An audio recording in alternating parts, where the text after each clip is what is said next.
Mm. Bien, buenas noches. Tengan todos ustedes. Continuando con el curso de Naturismo, Alimentación y Salud.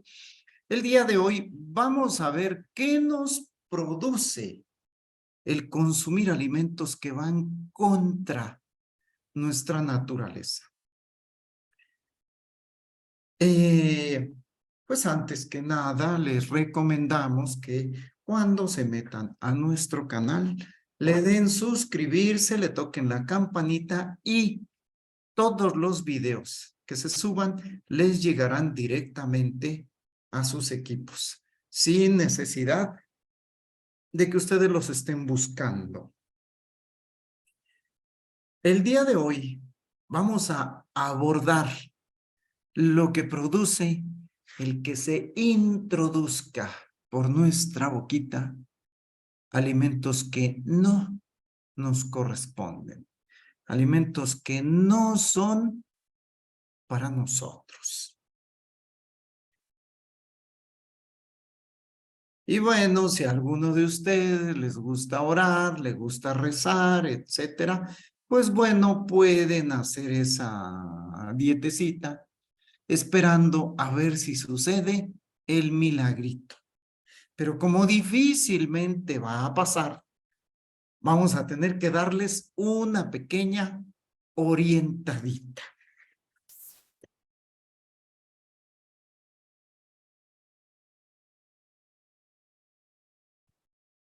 Vamos a empezar por la patología de nuestro estómago, del recipiente.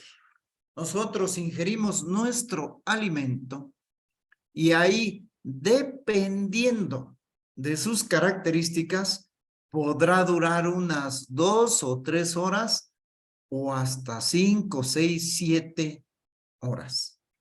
El tiempo en el cual se encuentre el alimento ahí guardado en proceso de digestión, ese alimento nos dará alguno que otro síntoma, alguna que otra molestia, que serán muy ligeras al inicio, muy suavecitas, pero después van a ser sumamente molestas.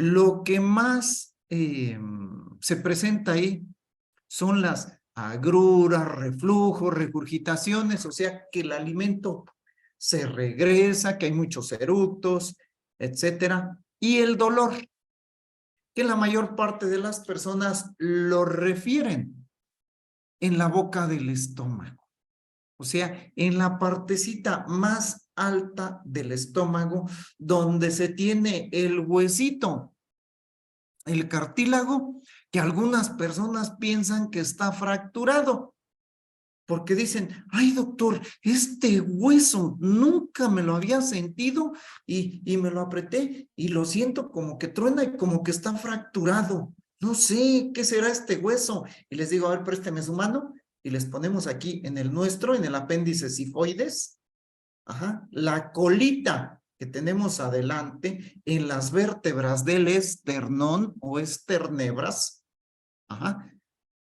y ahí hay una colita que se mueve. Se llama apéndice sifoides. Abajito de ese está la boca del estómago, como lo conocen muchas de las personas. Dicen, ay, me duele la boca del estómago. Cuando se quejan de que les duele esa boquita del estómago, es precisamente el estómago el que les está doliendo, porque si se toman o se aprietan hasta la parte de abajo, hasta el vientre, pues ni modo que van a decir es que me duele la cola del estómago. No, el estómago es el que está hasta arriba.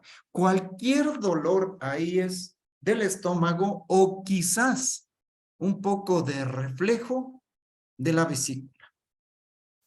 Entonces, la mayor parte de sus síntomas son relacionados con el regreso de los alimentos, con el ácido Y ese ácido a veces llega a producir infecciones respiratorias crónicas. Por eso hasta ahorita que voy viendo ese IRC, reaccioné, ¿qué habrá sido eso? Yo estaba pensando, ¿será insuficiencia renal crónica? No, son infecciones respiratorias crónicas. Una comida bastante pesadita, pudiéramos decir, que nos provoca agruras y sube el ácido hasta la garganta, produce irritación y a la vez inflamación que se confunde con una infección respiratoria crónica. Vamos a ver ahí que son prácticamente dos o tres patologías o enfermedades del estómago, pero todas causadas por el retardo en el vaciamiento, lo cual produce inflamación e irritación. El estómago produce ácido clorhídrico, produce pepsina, o sea, produce enzimas proteolíticas para romper esas proteínas y también el ácido para empezar a quemar esas proteínas. El estómago prácticamente es para empezar a absorber el agua y para la digestión de las proteínas. Sin embargo, nuestro ácido y la capacidad de digestión de nuestras proteínas del estómago, si se consume un alimento que no nos corresponde, recordemos nuestros dientes, recordemos nuestras manos, que no son garras, etcétera, que no nos corresponde consumir alimentos de origen animal, tardan mucho más tiempo en ser expulsados. Al tardar más tiempo, el ácido y las enzimas, las sustancias que se van a encargar de moler los alimentos de origen proteínico, si están más tiempo en contacto con la pared, como que la empiezan a quemar ligeramente.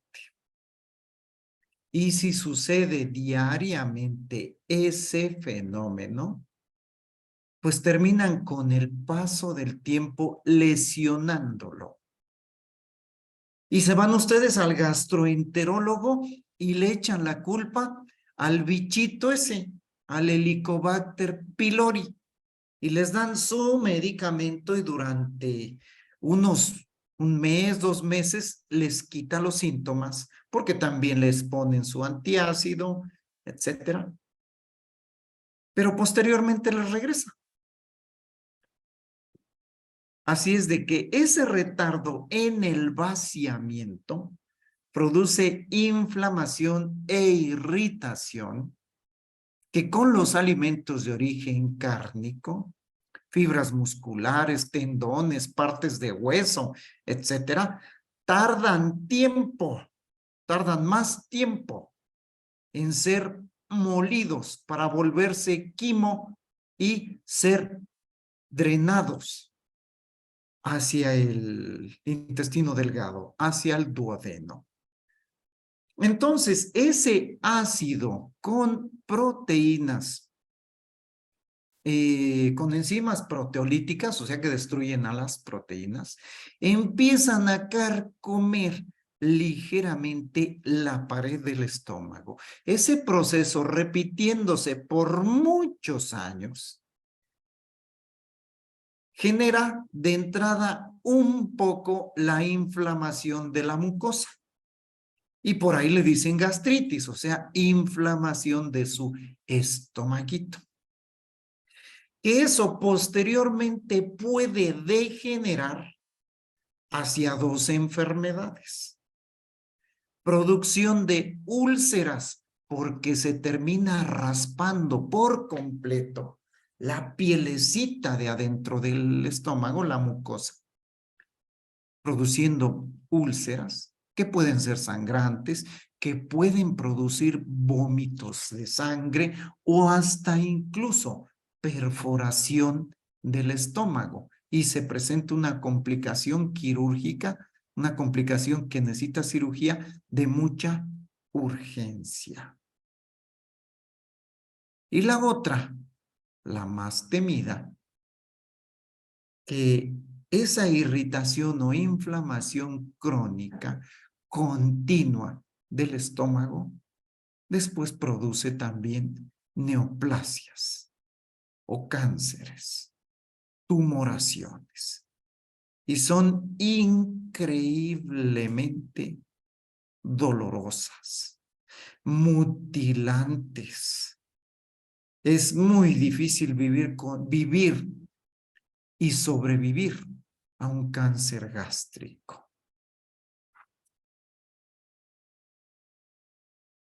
Vamos bajando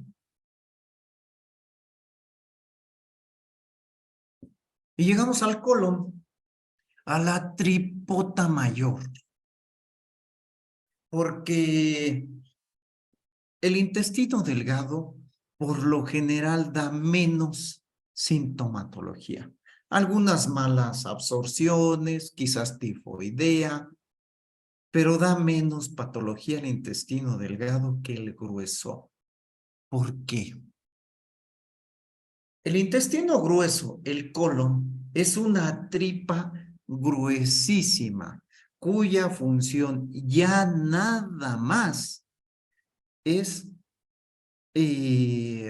todos los residuos de los alimentos, terminar de procesarlos, absorber y absorber agua y electrolitos y guardar ahí la materia fecal, popó, caca, excremento, etcétera, melcocha, como le quieran ustedes llamar, cajeta, etcétera. Hay una gran cantidad de sinónimos, como ustedes le quieran llamar, para guardarla ahí, para tirarla cuando cuando sea necesario, cuando haya la oportunidad o cuando termine de llenarse las últimas porciones del intestino grueso, principalmente recto y sigmoides y la mitad del colon descendente. Cuando llega ahí ya la materia fecal, hay receptores que desencadenan el deseo de defecar y se abre el esfínter anal interno. Y si están las condiciones propicias, pues vamos nosotros corriendo y para afuera. Vamos a sacar esa terca, porque por ahí dicen, y en alguna ocasión dijo este señor Polo Polo, que la caca es terca, es necia, de que se quiere salir, se sale, no espera, es necia. Entonces, si ya están las condiciones propicias, ¡fum!, para afuera. Pero vamos a ver, ¿qué patologías o qué enfermedades son las más frecuentes que hay ahí en esa tripota grande, en el colon? Y encontramos del lado izquierdo, hay una pequeña lista con las 5 patologías más frecuentes que hay. Es la colitis nerviosa, que cualquiera la ha tenido. La colitis ulcerosa, que está más feita. Los cánceres o neoplasias, los divertículos y las hemorroides. Todos esos son padecimientos muy comunes.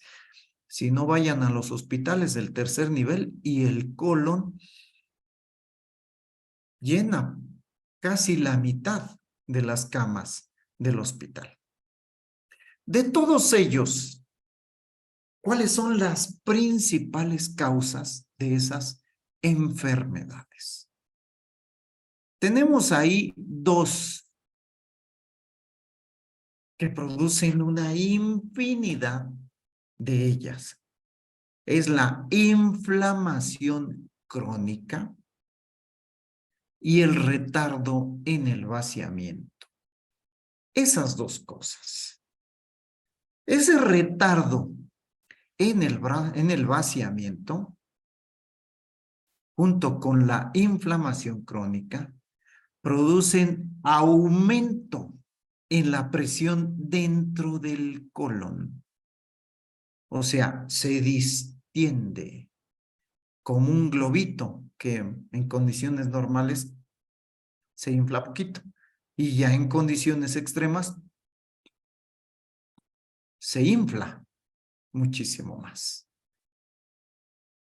Al estar inflada con más fuerza, con más gases, con más productos de putrefacción, y esa distensión y a la vez inflamación produce que se pele, que se ulcere, que se lesione un poco por la parte de adentro, el coloncito, ajá, y se empiecen a absorber sustancias que no deberían de ser absorbidas, porque se presenta la combinación perfecta para enfermar. Se aumenta la presión y se debilita la pared. La pared está lesionada por la irritación crónica seguida. Entonces, como que se le hacen agujeritos, agujeros, úlceras, lesiones. Entonces, muchas de las sustancias que están por ahí, que son para eliminarse, se empiezan a absorber. Ajá. Entonces, vamos a ver cómo nos hace la poca fibra y el alimento de origen animal, cómo produce estas patologías o qué son. La primera, o bueno, vamos a analizar la composición de esas heces de la materia fecal. Y cualquier analista de laboratorio, que aquí tenemos a una muy gran talentosa, la gigantesca potosina, Rosario, ajá, nos podrá decir que en las heces, cuando se hace un coprológico, también se encuentran fibras musculares, o sea, residuos de carnes que no se han digerido. Y por lo general, desde que entra un pedacito de carne hasta que sale, mínimo pasan 24 horas. A veces personas que son un poquito estreñiditas y tardan más de esas 24 horas, más de un día, día y medio.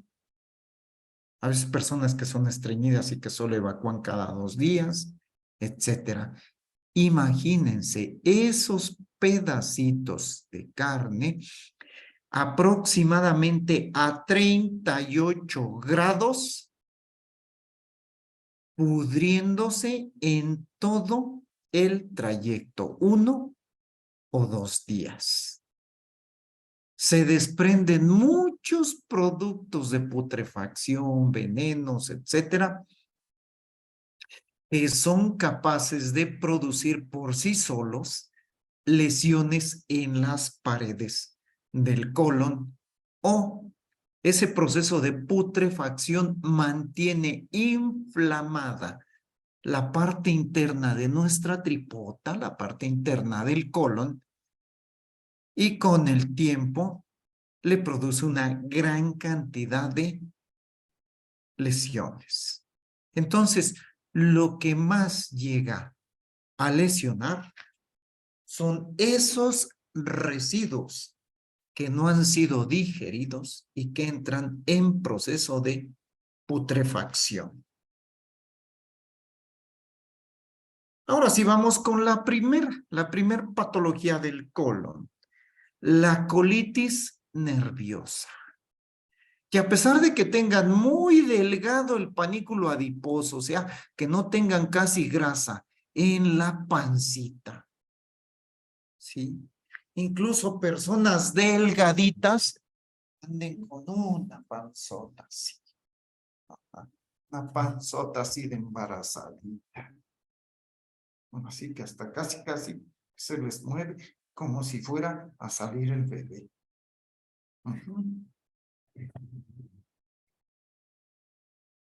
Es algo sumamente común. La inflamacióncita, están pun y pun, están con el coliquito, se sienten atarcados, se sienten distendidos, que en la tarde ya no les cabe el pantalón, lo tienen que abrir, etcétera. Es lo más común. Esa colitis nerviosa que solo es un preámbulo de otras patologías. Solo produce gasecitos, algunos que otros cólicos y sensación de abotagamiento, atarcamiento, como que te dificulta un poquito la respiración. Es lo único. Y que se te vea una antiestética pancita. Pero bueno, ni se preocupen tanto, que hay otros que tienen unas pancitas un poquitito más grandecitas que la de una simple colitis, ¿sí? Porque el sábado, hace 3 días que estuvimos en Querétaro, cuando nos estaban sacando la foto, decían que metiéramos la panza y de repente la echamos para adentro, pero nos gritan desde atrás, sí, pero un concurso. Sí, mete tu panza, sí, pero un concurso. Bien, entonces lo que más produce esa colitis es la pancita distendida, que ya de entrada es muy antiestética, ¿no? Otra de las enfermedades que se llegan a producir es la colitis ulcerosa. Ahí ya, con tanta inflamación crónica, se llegan a producir como despellejamientos, como escoriaciones, heridas por dentro del colon y produce sangrado, dolor intenso y las personas se ponen bastante malitas. Ajá. Hay otra que es todavía más fea, en donde es membranosa, en donde partes de las membranas de por ahí por dentro se desprenden también y el sangrado es sumamente intenso, dolorosísimo, a veces casi mortal. Normalmente, la pared del colon de la tripita o de la tripota mayor que tenemos en el abdomen se ve como la de la parte superior. Cuando les meten un aparatito así por atrasito para hacerles una colonoscopía y que sale normal su tripita, se ve así rosita y brillantita.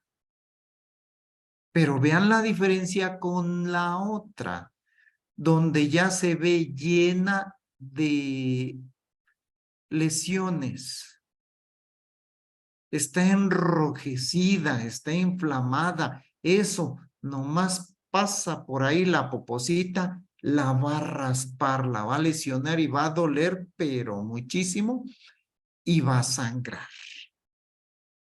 Toda esta patología, les repito, por retardo en el vaciamiento intestinal y por irritación e inflamación continua de esa mucosa.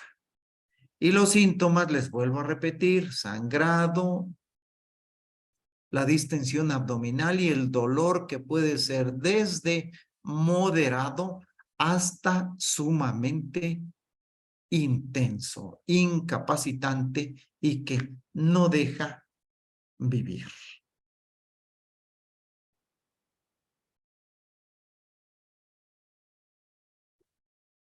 Cualquiera diría que por ese nombre son divertidos, pero no tiene nada de divertido un divertículo. Con tanta distensión que tiene la tripa mayor, producido por el gas, la putrefacción de los residuos alimentarios que existen en ese lugar, tanta distensión, produce pequeñas herniecitas. Si han visto, por ejemplo, un balón de básquetbol o de fútbol de los antiguos, donde se abría un poquitito y por ahí salía la camarita, salía una bolita, salía una chichita, salía una protuberancia. Esos son los divertículos, son hernias, herniaciones, pequeñas burbujas que se forman ahí en el colon por tanta distensión continua. Llega un momento en que se debilita su pared y empieza a brotar una bolita ahí. Y esa bolita, pues, obvio, llega a producir dolor intenso al inicio, por tanta inflamación, obvio, por tanta distensión y porque a veces ya están casi a punto de romperse esas pequeñas burbujas, esas pequeñas hernias. Y de repente, sí, se llegan a romper. Se inflamó mucho también ese divertículo y se rompe. Y vacía su contenido hacia la cavidad abdominal, hacia el peritoneo. Y ese contenido o ese sangrado, todo lo que sale por ahí, la poposita, produce una peritonitis y una urgencia quirúrgica. Entonces tú vas a ser operado de urgencia para mocharte una tripa, mocharte una parte de la que se lesionó. Y no se puede coser inmediatamente esa partecita. A fuerzas tiene que dejarse una conexión hacia afuera. Y es una conexión súper antiestética, en donde te hacen un agujero en la pancita, que aunque tengas un abdomen tan bonito como la muchachita que está ahí, pero ya tiene su anito. Ya tiene su anito ahí en la pancita. Por ahí le está saliendo la materia fecal. Y tiene que ponerse una bolsita así durante meses, esperando a que su intestino quede bien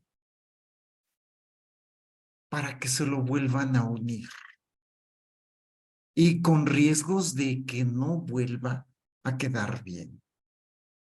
Miren, esta enfermedad, la diverticulitis o los divertículos del colon, se ha convertido actualmente en la enfermedad, en la patología más común del intestino grueso,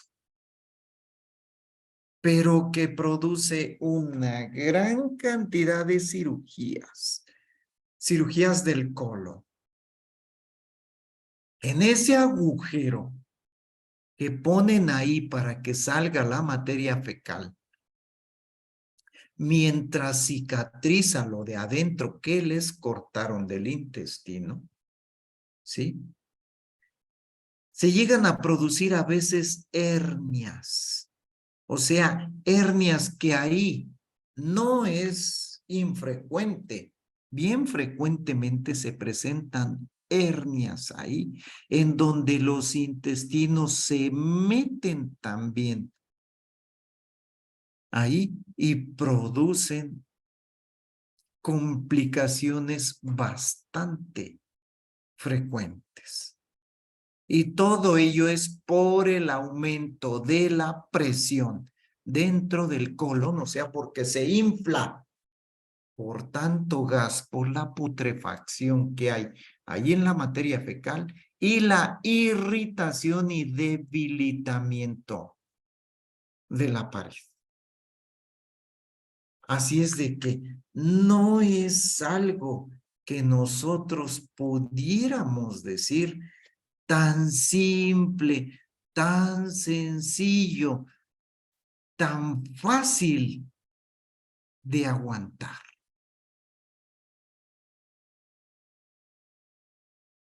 Así es de que es de pensar cada vez que nos vamos a llevar un alimento de carácter cárnico a nuestra boca, que nos puede producir patologías bastante grandes. Otra, la de que ya no te vas a poder volver a sentar a veces a gusto por las temibles hemorroides, las incómodas, que no son tan peligrosas, pero no dejan vivir. Son varices en la colita, varices en el anito. Arriba vemos un anito normal. Y abajo un anito que ya tiene formaciones como de uvas. O sea, venas varicosas, varices alrededor del anito o por dentro, que se llegan a inflamar y cuando sale la materia fecal, cuando van ustedes a evacuar, qué feo y qué doloroso llega a ser. Y la mayor parte de las veces terminan igual en cuchillectomía, en hemorroidectomía, en cirugía. Muy incómoda y que a veces regresa también ese padecimiento. Y está producido igual por el aumento de la presión dentro del colon la mayor parte de las veces. No siempre, pero la mayor parte de las veces. Y por último, si en nuestro colon se presentan esa inflamación continua e irritación, llega un momento en que las células degeneran, ya no aguantan tanto y cambian sus características de reproducción y se presentan los cánceres, las neoplasias, y que igual lo mismo, sus cirugías son dolorosas, llenas de muchas complicaciones y a veces son cirugías ampliadas. La cirugía oncológica o la cirugía con técnica oncológica corta partes bastante grandes de colon. Vacía casi el aparato digestivo.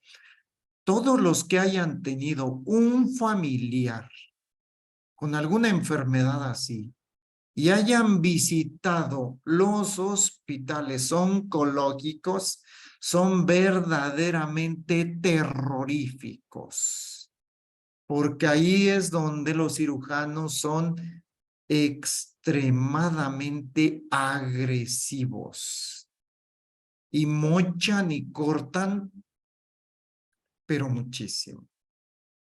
Igual, la mayor parte de esos cánceres de colon son inflamación, irritación crónica. Bueno, claro, ahí también le agregan por igual el tabaco, le agregan también el alcohol, ajá, tendencias familiares, etcétera. Pero lo que más afecta es la comidita con poca cantidad de fibra y los alimentos de origen animal, que producen mayor putrefacción y mayor irritación continua de esa pared del colon, y su reacción a veces ya es muy intensa, peligrosa y mortal. Hablando de todo ese tipo de enfermedades del intestino, de las tripas, en una ocasión llega Pepito a la escuela después de varios días de haberse ausentado. Y la maestra le dice, ya saben quién es Pepito, ¿verdad?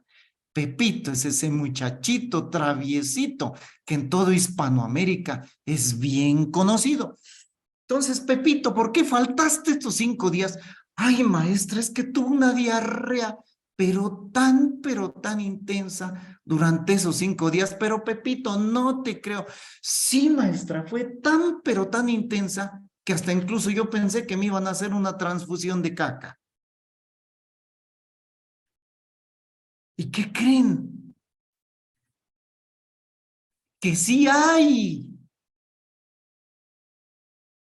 que sí hay transfusión de caca. Pero le dicen trasplante de microbiota fecal. ¡Wow! ¡Qué tecnicismos! ¡Qué palabras tan hermosas, tan bonitas!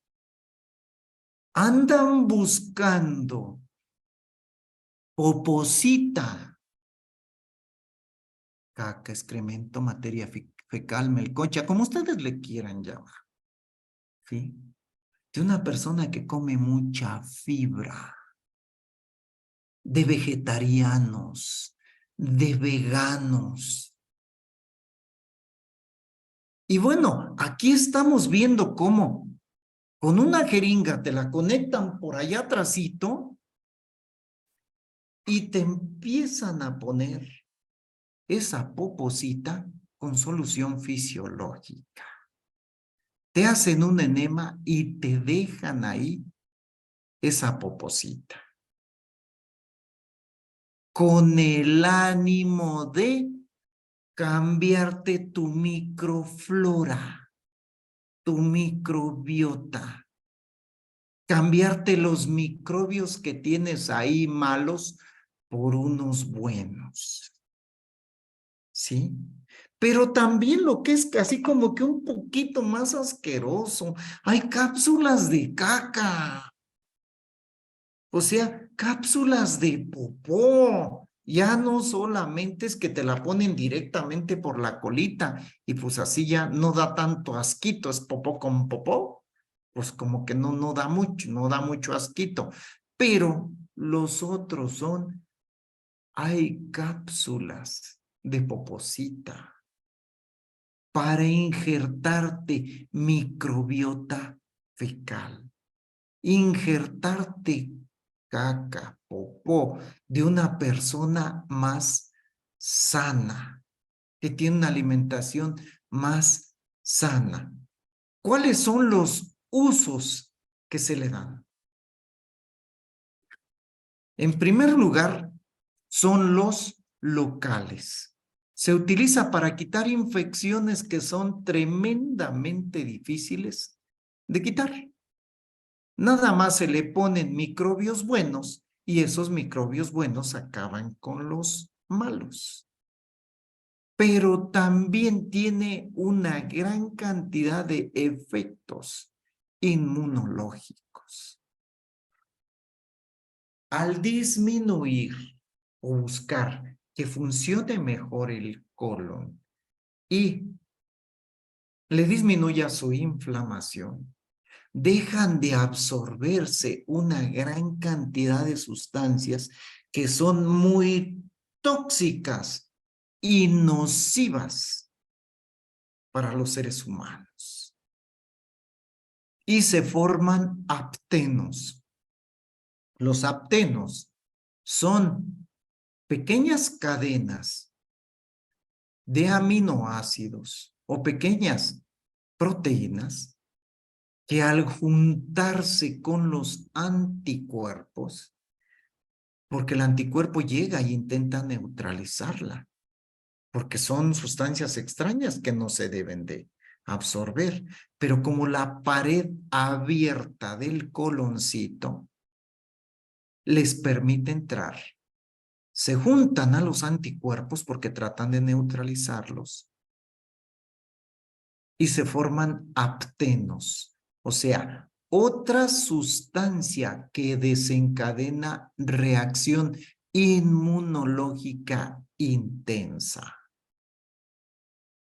Eso produce que en todos los sitios donde va a actuar el sistema inmunológico para frenar patología tumoral, o sea, tumores cancerosos, porque diariamente se están produciendo células cancerosas en el cuerpo, nada más que el sistema inmunológico llega y se las come, las destruye y todo eso, como que disminuye su efecto. Entonces hay mayor producción de tumoraciones en todo el cuerpo. Aparte, dentro de las enfermedades de carácter inmunológico, que sabemos, son, por ejemplo, las infecciones repetitivas de las vías respiratorias. Incluso a veces como asma, como bronquitis reactivas, como rinitis, sinusitis, etcétera. Una gran cantidad de afecciones en la piel, tiroiditis de causa inmunológica, artritis por depósitos de sustancias inmunológicas o por reacción inmunológica, también a la articulación, etcétera. Entonces están usando para todo eso.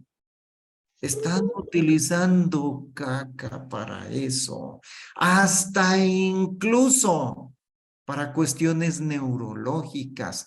En 2 o 3 artículos que revisamos, hablan de disminución del Alzheimer, hablan de mejoría de niños borderline, de niños con Asperger o con autismo, que también mejoran con ese tipo de situación. Pero ¿por qué llegar a estos extremos? ¿Por qué? ¿Por qué llegar a esos extremos? Si es un poquitito más fácil, un poquitito más sencillo. Si nosotros, me falta una diapositiva. ¿Dónde vas otra?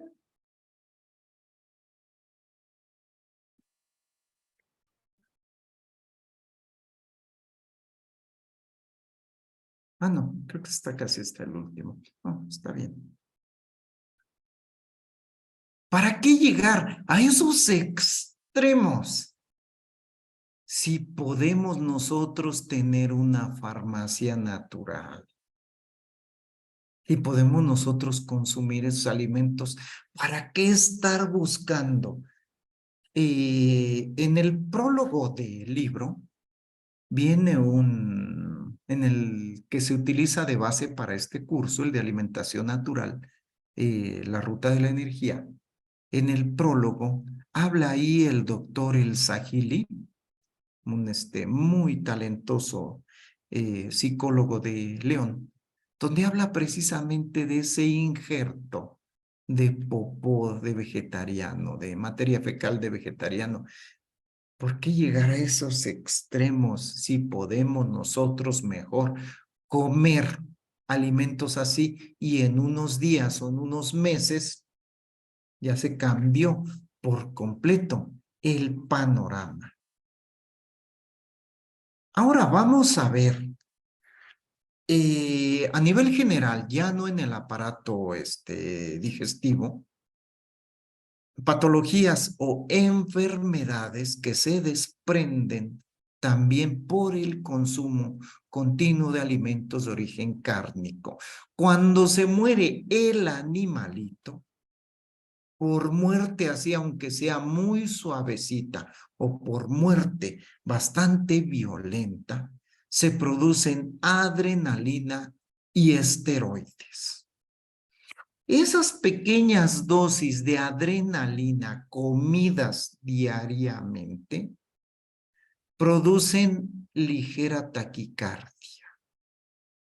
Si nuestro corazón debería de estar latiendo 80 veces por minuto, supongan que la sube a 85, a 90. Un 10% pudiéramos decir. Y si nuestra presión anda en 110/80, 110/70, 120/80, 120/75, nos la va a subir, por decir algo, 5 milímetros de mercurio. Si la vamos a traer en 120, la vamos a traer tal vez en 125, por efecto de las microdosis de adrenalina que se come uno cuando se come a el animalito que murió, porque siempre va a producir adrenalina al morir. Y esteroides, si es una muerte así de algo de estrés. Esos 5 milímetros de mercurio, esas 5 unidades, que subió la presión así de manera continua y continua, puede llegar a producir o que ya la tensión arterial se estacione en un límite más alto y producir posteriormente una cardiopatía. Esa hipertensión arterial sistémica, HTAS, hipertensión arterial sistémica, es también producida. Eso no es una enfermedad, es producida por la comida. En lugares vírgenes, donde solamente se come muy pocos alimentos de origen animal y se consumen más frutos, semillas, etcétera, de ahí del campo, no existe la hipertensión arterial. Y bueno, máxime si ahora les ponen hormonas femeninas a los animalitos para que crezcan muchísimo más rápido y puedan ser vendidos. También retiene líquidos e incrementa la presión arterial. Y, ¿por qué no? El clenbuterol, que lo ponen para que al animalito se mantenga despierto más tiempo y pueda estar come y engorde,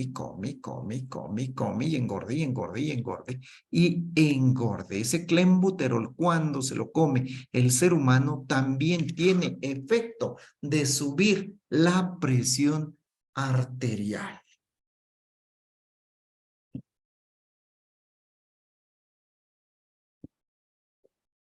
Si nosotros forzamos diariamente con nuestra comida a base de cárnicos, el páncreas, si le estamos pidiendo más tripsina, quimotripsina, etcétera, le estamos pidiendo más enzimas proteolíticas para disolver esas carnecitas, no solo se forza la parte que lanza esas enzimas hacia el aparato digestivo, se forza también la parte que produce hormonas o sustancias hacia el torrente circulatorio.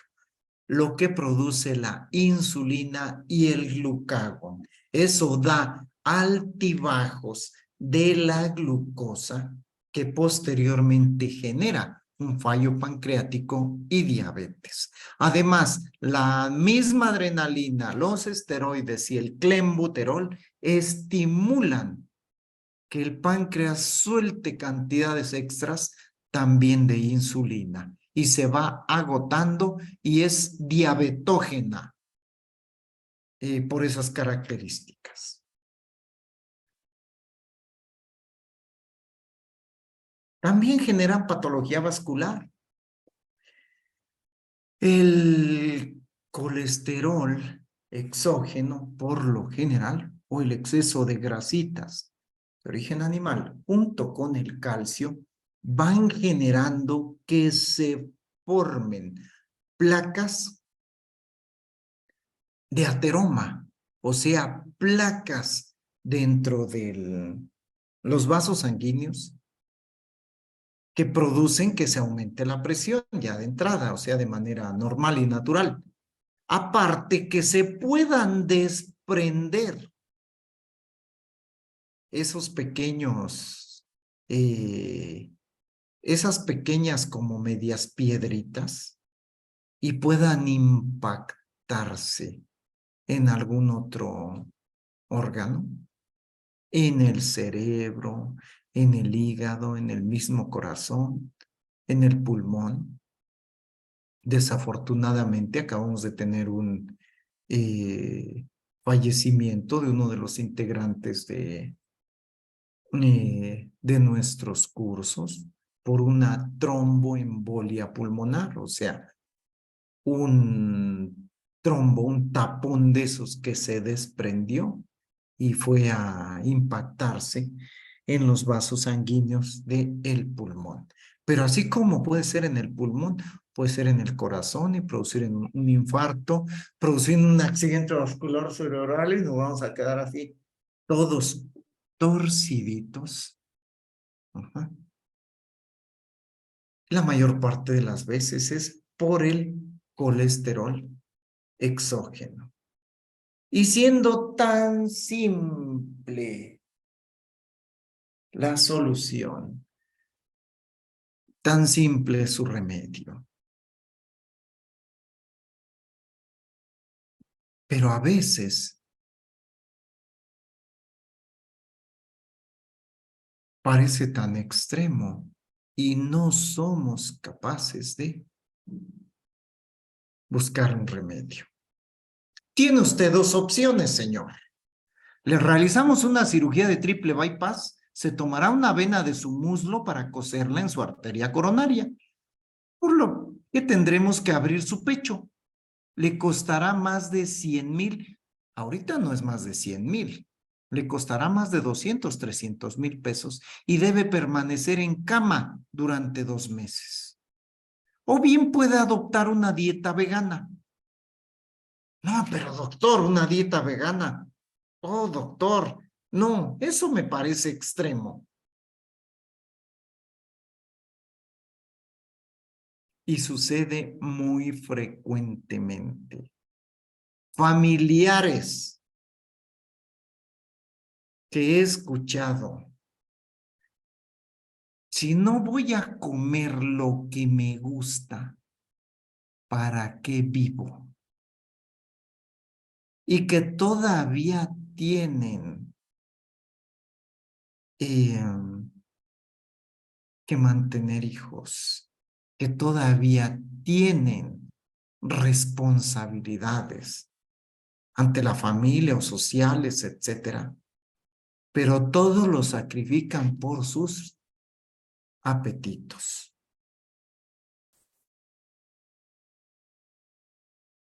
¿Ustedes no creen que tanto veneno que le llega al hígado no le va a hacer daño? Pues también le produce esteatosis, también le produce grasa, porque se satura de tantos venenitos que llegan su sistema microsomal o sea, el sistema de neutralización de sustancias tóxicas, y empieza a tener fallos. Esos fallos es grasa en el hígado, que es como precirrótico. El ácido úrico o la artritis de ácido úrico, en su mayoría, es producido en primer lugar por el consumo de las carnes rojas y en segundo lugar, un poco por las leguminosas, frijoles, habas, garbanzos, lentejas, pero más por las carnes. En la piel, tantos venenos que son absorbidos se tienen que eliminar por alguna parte. De ahí que se presenten una gran cantidad de roñas, erupciones, comezones, dermatosis en general. ¿Ustedes no creen que ese olor de putrefacción de sustancias, productos de la putrefacción ahí en el colon, no van a salir por alguna parte del cuerpo? Las secreciones en general son muchísimo más fétidas. El olor de la boca, de las axilas. Imagínense una persona que huela a pazuco. De eso. O sea, patas, sudor y cola.